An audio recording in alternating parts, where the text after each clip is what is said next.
Shalom Bapak Ibu yang dikasihi oleh Tuhan. Selamat berjumpa lagi dalam pemberitaan kebenaran firman Tuhan pada pagi hari ini. Mari kita buka Alkitab saya dan saudara di dalam kitab Injil Yohanes pasal 16 ayat yang pertama. Demikian bunyi firman Tuhan. Semuanya ini kukatakan kepadamu supaya kamu jangan kecewa dan menolak aku.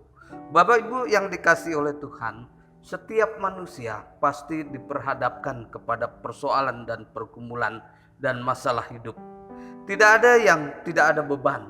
Siapapun kita punya beban.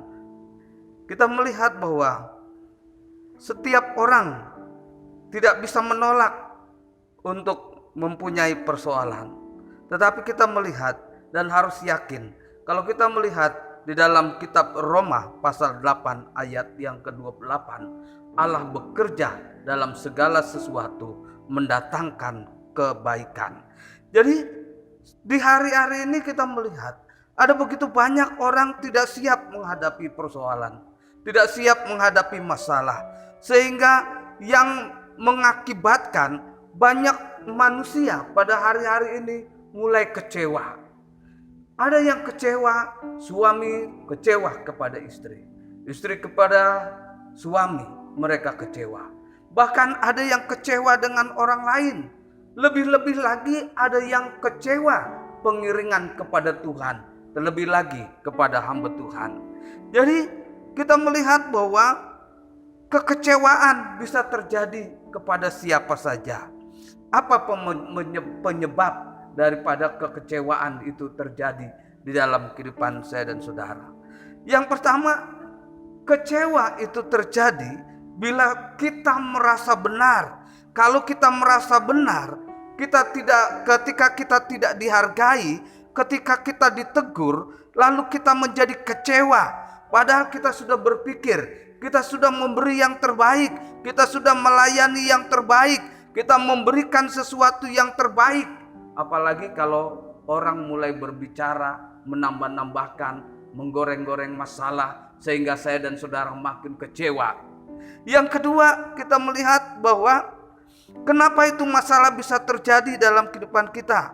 Karena kita tidak siap dengan teguran orang lain. Kalau kita lihat di dalam 2 Raja-Raja pasal 5 ayat yang ke-11, ketika kita tidak siap dengan nasihat orang lain, lalu yang apalagi kalau nasihat itu datangnya dari orang yang kita anggap lebih rendah dari kita, lalu pikiran kita bekerja, lalu kita merasa kecewa.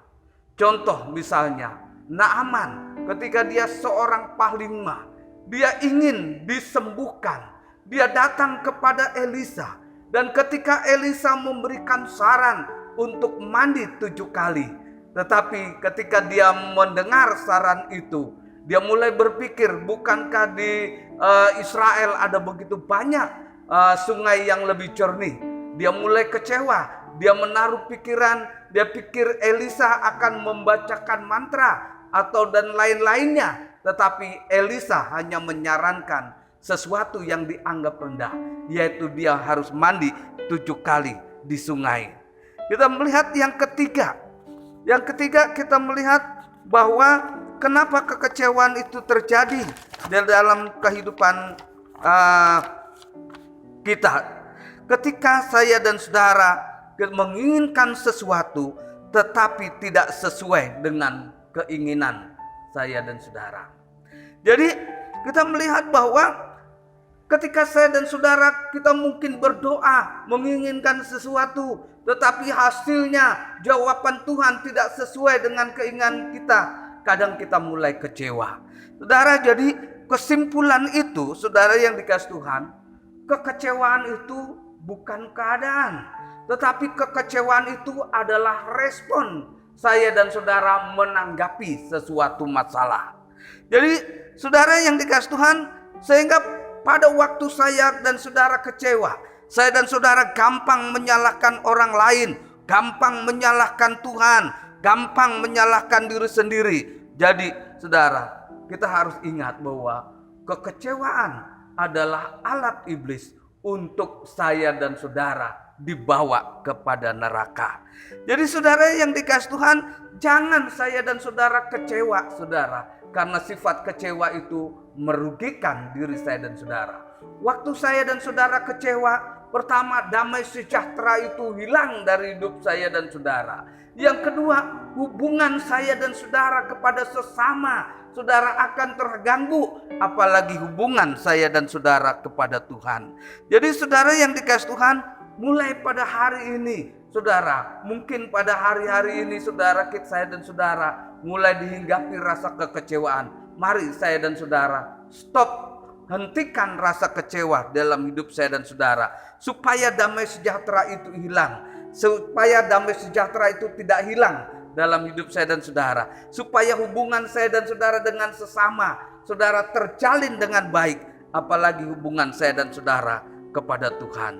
Jadi saudara, merupakan saudara pilihan buat saya dan saudara.